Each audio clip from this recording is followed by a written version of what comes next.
এক বাড়িতে থাকতো দুজন লোক, একজন মনিব আর একজন তার ভৃত্য।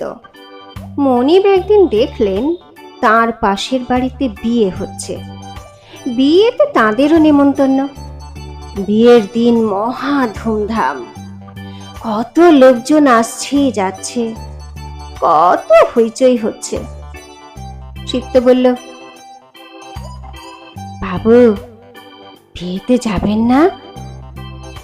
মনিব বললেন, তুমি আগে যাও, দেখে এসো কতজন লোক এসেছে, ঠিক করে গুনে দেখবে কিন্তু। মনিবের কথা মতো ভৃত্য গেল বিয়ে বাড়িতে। সঙ্গে নিয়ে গেল বড় একটা কাঠের টুকরো।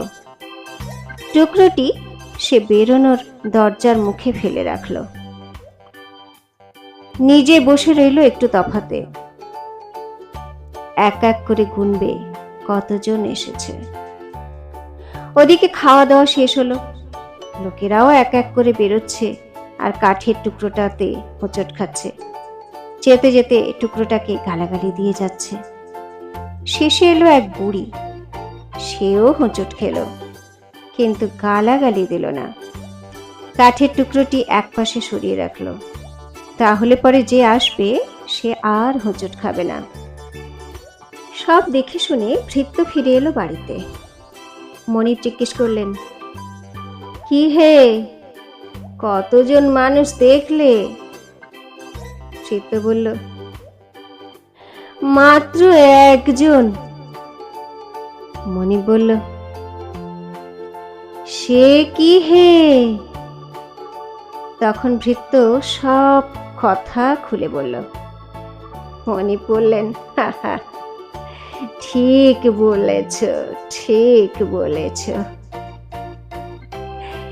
কেমন লাগলো বন্ধুরা গল্পটা? নিশ্চয়ই আমাকে জানাবে। আর বলো তো, কি শিখলাম এর মধ্যে থেকে? অবশ্যই আমাকে কমেন্ট করে জানাতে ভুলবে না।